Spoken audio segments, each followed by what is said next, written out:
أعوذ بالله السميع العليم من الشيطان الرجيم من حمزه ونفخه ونفسه. بسم الله الرحمن الرحيم. ربي يسر ولا تعسر وتمم بالخير. ربي زدني علما. والذين كفروا بعضهم أولياء بعض إلا تفعلوه تكن فتنة في الأرض وفساد كبير. یہ ایک ہی آیت مبارکہ ہے، سورہ انفال کی 10واں سپارہ ہے۔ اور کافر آپس میں ایک دوسرے کے وارث ہیں، اولیاء ہیں، بعضهم اولیاء بعض۔ آپ بھی اردو میں بولتے ہیں نا بعض بعض، ٹھیک ہے، اسی طریقے سے تو ایک دوسرے کے یہ دوست ہیں، اولیاء ہیں، وارث ہیں۔ ایسا نہ کرو گے تو زمین میں فتنہ اور بڑا فساد ہوگا۔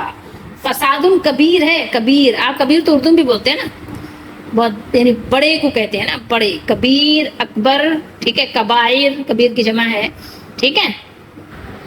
آپ نے دیکھا ہوگا کہ کافروں میں بھی آپس میں دشمنی ہوتی ہے نا، ایسا تو نہیں ہوتا کہ سارے کافر بس ایک دوسرے کے دوست ہی دوست ہیں، ٹھیک ہے، ایسا تو آپ نے کبھی بھی نہیں دیکھا ہوگا۔ ان میں بھی جھگڑے ہوتے ہیں، لڑائیاں ہوتی ہیں، مقدمے ہوتے ہیں، ٹھیک ہے، ان میں بھی جیل خانے ہیں، تھانے ہیں، سبھی کچھ ہے، تو ان میں بھی آپس میں دوستیاں ہوتی ہیں۔ بتایا یہ جا رہا ہے کافر آپس میں خواہ جتنی بھی دشمنی رکھتے ہوں، تمہارے خلاف سب کے سب ایک دوسرے کے مددگار اور حمایتی ہیں۔ سمجھ رہے ہیں بات کو؟ اگر آپ کے خلاف بات ہوگی کسی مسلمان کے خلاف تو سارے کافر ایک ہیں، ٹھیک ہے۔ کافر کافر ہی کا دوست ہے، مسلمان کا نہیں ہے، اور مسلمان کا دوست نہیں ہو سکتا۔ اس لیے مسلمان اور کافر کا آپس میں موالات، دوستی، حمایت اور مدد کا رشتہ کسی صورت نہیں ہو سکتا۔ موالات میں نے آپ کو اس سے پہلے بھی بتایا تھا، یہ من ولایتہم، ٹھیک ہے، یہ بتایا تھا۔ یہاں پر بھی اولیاء ہے، اور یہاں جو ہم نے ابھی تلاوت کیا یہاں بھی اولیاء ہے، تو آپ نے موالات سمجھ لیا ہوگا کسے کہتے ہیں، ایک دوسرے کی مدد کرنا، ایک دوسرے سے دوستی نبھانا۔ سمجھ رہے ہیں بات کو؟ الا تفعلوہ، تو اب یہاں مسلمانوں کو اب کہا جا رہا ہے کہ دیکھو وہ تو ایک دوسرے کے دوست ہیں، اولیاء ہیں، ایک دوسرے کے وارث بنے ہوئے، ایک دوسرے کو تحفے تحائف دے رہے ہیں، لے رہے ہیں، سب کچھ کر رہے ہیں تمہارے خلاف، ٹھیک ہے، تمہارے خلاف انہوں نے پوری ایک جو ہے ٹیم بنا لی ہے۔ لیکن تم اگر آپس میں نہیں کرو گے یہ کام جو وہ کر رہے ہیں، تم اگر متحد نہیں ہوگے، تمہارا اتحاد نہیں ہوگا، تمہارا ریلیشن شپ اگر جو ہے خراب ہوگا تو اس سے زمین میں بہت بڑا فساد برپا ہوگا۔ کیونکہ تمہارے دشمن تو بہت ہیں۔ رواداری کا تعلق تو سب سے ہونا چاہیے، لیکن دوستی کا تعلق تمہارے لیے صرف اور صرف مسلمانوں سے ہونا چاہیے۔ جو دلی لگاؤ ہے، دلی دوستی ہے، وہ تمہاری آپس میں ایک دوسرے کے لیے خاص ہونی چاہیے، اور کافروں سے ترک موالات کرنا پڑے گا۔ اگر کافروں سے، کفار سے ترک موالات نہیں کرو گے، یعنی ان کے ساتھ باہمی محبت رکھو گے، تعاون کرو گے، اور ایک دوسرے کا وارث بننا نہیں چھوڑو گے، اور قطع تعلق نہیں کرو گے، تو زمین میں بڑا فتنہ اور بہت بڑا فساد ہوگا۔ حضرت اسامہ بن زید رضی اللہ تعالیٰ عنہما سے مروی ہے کہ رسول اللہ صلی اللہ علیہ وسلم نے فرمایا، مسلمان کافر کا وارث نہیں بنتا، نہ کافر مسلمان کا وارث بنتا ہے، ٹھیک ہے۔ یہ بات بخاری شریف حدیث نمبر 6764 میں بھی ہے، 6764، اور مسلم شریف میں بھی یہ حدیث موجود ہے۔ ترجمہ تو میں نے آپ کو سنا دیا، اب عربی بھی دیکھ لیں۔ لا یرث المسلم الکافر ولا الکافر المسلم، ٹھیک ہے۔ مسلمان باپ، یہاں باپ ہے، بیٹا بھی، یعنی سارے ہی جو جتنے بھی رشتے وارث بنتے ہیں، کوئی رشتہ، مسلمان باپ کافر بیٹے کا وارث نہیں ہوتا، اور نہ کافر بیٹا مسلمان باپ کا۔ یہاں حدیث یہ مختصر شارٹ ہے۔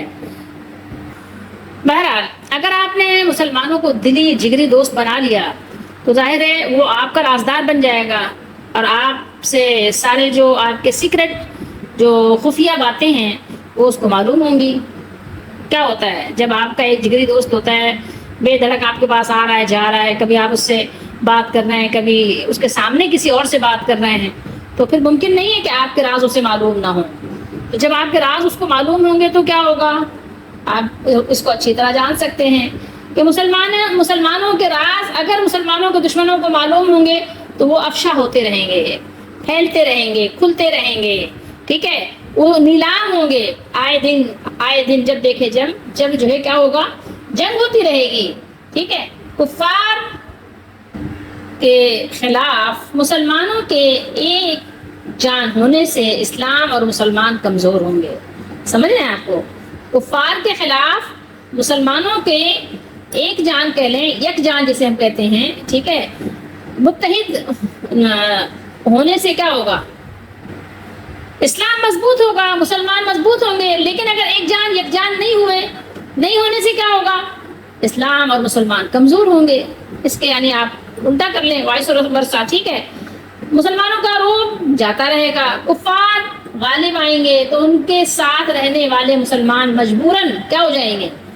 یا کافر ہو جائیں گے، مرتد ہو جائیں گے، یا ان کے رسم و رواج، عقائد و اعمال قبول کریں گے، یا ان پر خاموش رہیں گے، یا شدید آزمائش کا شکار ہوں گے. غرض کفار کے غلبے اور ان کے ساتھ رہ کر ان کی غلامی پر قناعت یا ان سے دوستی کی صورت میں اللہ کی زمین پر امن کسی صورت قائم نہیں رہ سکتا، بلکہ ہر طرف فتنہ فتنہ فتنہ یہی برپا ہوگا. بڑا بڑا یعنی کہیے آپ کے فساد ہوگا، جنگ و جدل، شرک و کفر، بے حیائی اور بدکاری ہی کا دورہ ہوگا، جو آج آپ اپنی آنکھوں سے ملاحظہ کر سکتے ہیں. اللہ تعالیٰ نے جب یہ بیان فرمایا کہ مومن ایک دوسرے کے رفیق ہیں، تو اس نے مومنوں اور کافروں کے درمیان دوستی کو کیا کیا؟ ختم کر دیا. دوستی نہیں ہے، رواداری اور چیز ہے، دوستی الگ چیز ہے. یہ دو الگ الگ چیزیں ہیں، ٹھیک ہے، دونوں کو ملایا نہیں جا سکتا. تو مسلمان کافر کا دوست نہیں ہو سکتا اور کافر مسلمان کا دوست نہیں ہو سکتا. کیوں نہیں ہو سکتا؟ یہ دو الگ الگ ملت ہیں، ٹھیک ہے، دونوں کی ملتیں الگ الگ ہیں، اسی لیے دونوں ایک دوسرے کے وارث بھی نہیں ہو سکتے. باپ مسلمان ہے، بیٹا کافر ہے، بیٹا مسلمان ہے، باپ کافر ہے، یا ایک بھائی مسلمان ہے، ایک بھائی کافر ہے. کسی بھی صورت میں کہ اگر آدھے مسلمان ہیں آدھے کافر ہیں تو ایک دوسرے کے وہ وارث نہیں بن سکتے. دو ملتوں کے لوگ ایک دوسرے کے وارث نہیں ہو سکتے. یہاں ہمیں اور آپ کو سمجھایا کیا گیا ہے؟ سمجھایا یہ گیا ہے کہ مسلمانوں، اگر تم نے مشرکوں سے کنارہ کشی نہیں کی اور مومنوں سے دوستی نہیں کی تو لوگوں میں فتنہ برپا ہو جائے گا، معاملات میں بگاڑ پیدا ہو جائے گا. اس طرح کے مومن اور کافر میں کوئی فرق باقی نہیں رہے گا، جس کی وجہ سے لوگ بے حد و حساب طویل و عریض فتنہ اور فساد میں مبتلا ہو جائیں گے. اور ان فتنوں میں کافی حد تک میں نے بھی آپ کو شمار گنوایا، گنتی کی کہ کیا کیا کچھ ہو سکتا ہے اور کیا کچھ ہو رہا ہے، وہ بھی آپ ملاحظہ کرتے رہیے. آنکھیں بند کر لینے سے کوئی کام نہیں بننے والا. آنکھیں کھولیں اور معاشرے کو بغور جائزہ لے کر آپ اس کو دیکھیں کہ کیا ہو رہا ہے اور کیا ہونا چاہیے، اور آپ اس میں کیا کردار ادا کر سکتے ہیں، آپ اپنا کیا حصہ اس میں ڈال سکتے ہیں. یہاں پر ایک بات اور بھی بہت غور طلب ہے، توجہ طلب ہے. وہ کیا ہے؟ وہ یہ ہے کہ آپ کی محبت کی، آپ کی دوستی کی، آپ کی حمایت کی بنیاد کیا ہونی چاہیے؟ ایمان. اصل کیا ہے؟ ہمارا ایمان ہے. کیونکہ ہمیں ہمارے مالک نے، اللہ نے پیدا کیا ہے اور ہمیں سب سے پہلے اسی کی بات کو اہمیت دینی ہے. ہم اسی کی وجہ سے دنیا میں آئے ہیں، اسی نے ہمارے رشتے بھی بنائے ہیں. تو جب اسی نے ہمارے رشتے بنائے ہیں اور اسی نے رشتوں کو جوڑنے اور محبت کرنے کا حکم دیا ہے، تو وہ کیوں دیا ہے؟ ایمان کی بنیاد پر دیا ہے. تو اگر رشتے دار آپ کے مسلمان ہیں، ایمان والے ہیں، تو ہم نے ایک دوسرے کی کیا کرنی ہے؟ حمایت کرنی ہے. اور کافروں سے کیا کرنا ہے؟ کیونکہ وہ اپنے مالک کو نہیں مانتے تو ان سے عدم موالات کرنی ہے، لازمی. ٹھیک ہے، ہم ایک دوسرے میں یہ چیز خلط ملط نہیں کر سکتے کہ مومن اور کافر میں خلط ملط کر دیں، ٹھیک ہے، اختلاط کر دیں. یہ اس سے کیا ہوگا؟ اس سے اگر آپ ایسا نہیں کریں گے، محبت و معاملات، تو پھر آپ کے دین میں شبہ پیدا ہو جائے گا. ٹھیک ہے، آپ اپنے دین کی توہین کریں گے. یہ بھی آپ سمجھ لیجیے گا، آپ نے گویا کہ اپنے دین کو نعوذ باللہ اہمیت ہی نہیں دی. تو یہ بہت ساری چیزیں ہیں جو سمجھنے کی ہیں، ان کو آپ ضرور سمجھیں. ٹھیک ہے، اور یہی بات ہے وراثت کی کہ اگر تم وراثت میں کفر ایمان کو نظر انداز کر کے محض قرابت کو سامنے رکھو گے کہ نہیں کافر ہے تو کیا ہو گیا ہے تو میرا بیٹا، کافر ہے تو کیا ہو گیا ہے تو میرا باپ، کافر ہے تو کیا ہو گیا ہے تو میرا بھائی. تو اگر آپ یعنی کفر کو نظر انداز نہیں کرو گے کہ بھائی یہ کافر ہے تو اس کو نظر انداز کرو، ٹھیک ہے، اگنور کرو. ٹھیک ہے، آپ کا رشتہ کس لیے ہے؟ آپ کا رشتہ اللہ کی وجہ سے ہے، اور جب وہ اپنے اللہ ہی کا نہیں ہے تو پھر آپ کا کیسے ہو گیا؟ ٹھیک ہے، آپ قرابت کو سامنے نہ رکھو. اگر آپ نے صرف قرابت کو سامنے رکھا تو پھر دین میں دنیا میں بڑا فساد بڑا فتنہ پیدا ہو جائے گا. اس چیز کو سمجھنے کی ضرورت ہے آپ کو. یہ چیز آپ کو قرآن اور سنت کے ذریعے سے سمجھ آئے گی اور قرآن و سنت نے ہی آپ کو یہ بات سمجھائی ہے. ٹھیک ہے, یہ باتیں آپ کو ادروائز ادھر ادھر سے نہیں مل سکتی. تو یہاں پر ہمارے مالک نے ہم کو ساری باتیں سمجھا دی ہیں اور سمجھنے کے لیے ہمیں کیا کرنا ہے, ہمیں سمجھنے کے لیے وقت نکالنا ہے. جب تک ہم وقت نہیں نکالیں گے ہم سمجھ بھی نہیں سکیں گے. اس جملے سے مذکورہ احکام الہیہ جو کچھ بھی اللہ نے بیان کیا تو اس کی حکمت یہاں پر بیان فرما دی کہ اگر تم امن و سلامتی کی آرزو رکھتے ہو, خواہش رکھتے ہو, تمنا رکھتے ہو تو ان ارشادات ربانی پر شرح صدر سے عمل کرو, کشادہ دلی کے ساتھ. ٹھیک ہے, جب تمہارا یعنی سینہ شرح ہوگا, تمہارا دل کشادہ ہوگا, تم سمجھنے کی صلاحیت سے بھرپور طور پر اپنے کشادہ دلی کے ساتھ, تنگ نظری سے نہیں, کشادہ روشن خیالی کے ساتھ سمجھو گے, سوچو گے اور اس پر عمل کرو گے تو پھر تو تمہارے کیا کہنے ہیں. ظاہر ہے تمہاری دنیا میں امن و سلامتی کا دور دورہ ہوگا, ہر طرف جو ہے وہ سلامتی کی فضا قائم دائم ہوگی.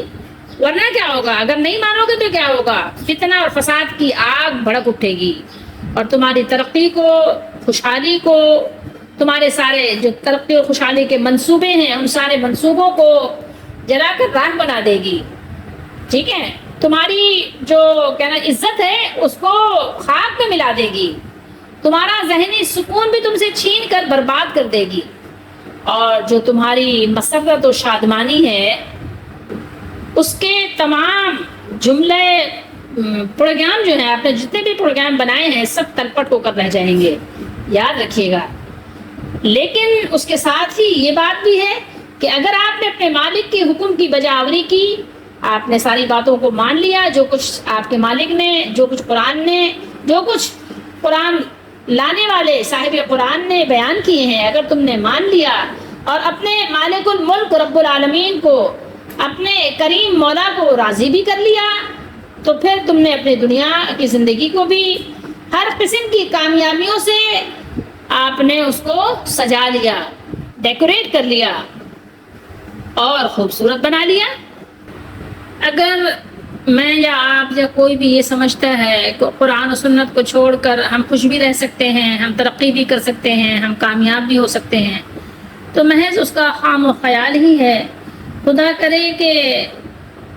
کرے کہ اسے اتفاق ہو مجھ سے, فقیہ شہر کے ہیں محرم حدیث و کتاب. جو ہمارے فقیہ ہیں, ہمارے نوجوان ہیں, ان کو قرآن و حدیث کا تو فقہ نہیں آتا تو ظاہر ہے ان کو ہماری باتوں سے اتفاق بھی نہیں ہوتا. ہمارے نوجوانوں نے سبھی کچھ تو سیکھا, کیا نہیں سیکھا, کون سا ہنر ایسا ہے جو ان کو نہیں آتا, کون سی ایسی اس دنیا کی ترقی ہے جس میں یہ شامل نہیں ہے, جس میں ان کی یعنی دوڑ پیچھے ہو نہیں. لیکن اگر نہیں تو کیا ہے, معلوم ہے اے مرد ہنر تیرے کمالات, آپ بہت باکمال ہیں, معلوم ہے اے مرد ہنر تیرے کمالات, صنعت تجھے آتی ہے پرانی بھی نئی بھی. تم تو ظاہر دور جدید کے ہو تو تم نے دور جدید بھی سیکھا اور دور قدیم کے بھی تم نے بہت کچھ یعنی جو ہنر تھے وہ سیکھ لیے اور اس سے تم نے بہت پذیرائی بھی حاصل کی. معلوم ہے اے مرد ہنر تیرے کمالات, صنعت تجھے آتی ہے پرانی بھی نئی بھی. فطرت کو دکھایا بھی ہے, دیکھا بھی ہے تو نے, آئینہ فطرت میں دکھا اپنی خودی بھی دکھاؤ کہ تم خود بھی کچھ ہو. یہاں دوسروں کی بیساکھی پہ سہارا لیے ہوئے ہو. تمہیں اللہ تعالیٰ نے ایک ایسی کتاب دی تھی جس میں تم خود مختار اور باکمال بن سکتے تھے, لیکن تم نے سوچا کہ ہم اس سے آزاد ہو جائیں اور اس سے آزاد ہو کر آگے کی دنیا کی منزلوں میں قدم رکھیں. تو لازمی بات ہے آپ آگے تو چلے گئے, لیکن دنیاوی لحاظ سے ہو سکتا ہے کہ آپ آگے ہوں, لیکن آپ بہت پیچھے چلے گئے.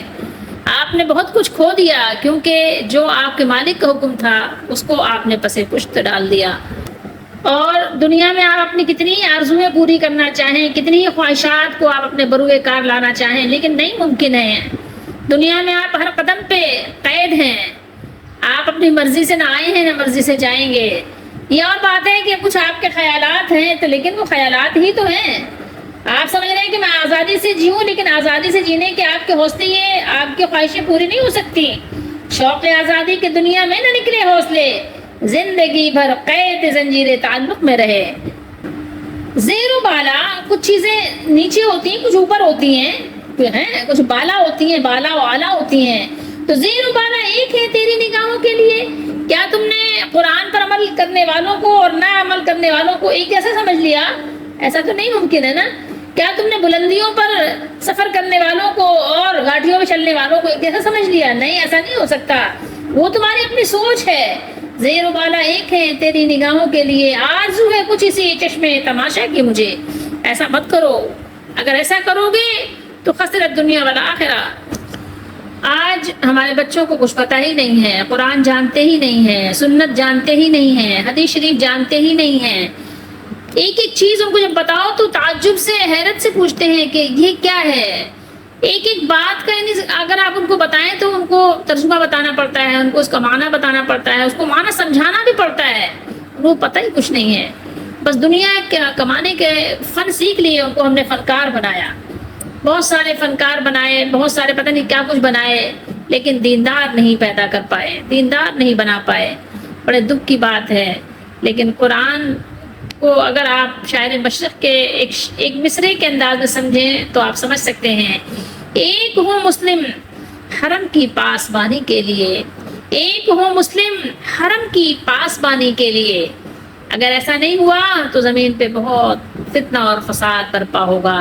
ایک ہو مسلم حرم کی پاسبانی کے لیے، دین کو قائم کرنے کے لیے، ملک و ملت کو قائم کرنے کے لیے ایک قوم بنو. ٹھیک ہے، ایک قوم کیسے بنو گے؟ جب مسلمان مسلمان کا بھائی ہوگا، مسلمان مسلمان کا بھائی ہے، مسلمان مسلمان کا وارث ہے، مسلمان ایک دوسرے کا دلی دوست ہے، جگری دوست ہے. ان باتوں کو سمجھو، عمل کرو. اگر تم اپنی دنیا کو بھی بہتر کرنا چاہتے ہو، اگر تم دنیا میں ترقی کرنا چاہتے ہو، اگر تم دنیا سے فساد کو ختم کرنا چاہتے ہو، تو کچھ اصول ہیں جو بتائے گئے ہیں، قرآن نے جو بتائے ہیں، جو سنت نے تمہیں بتائے ہیں، سکھائے ہیں، ان پر عمل کر لو. اللہ تعالی ہم سب کا حامی ہو، ناصر اور ہمارا دستگیر ہو. اللہ ہماری دستگیری فرمائے، ہماری مدد فرمائے. آمین.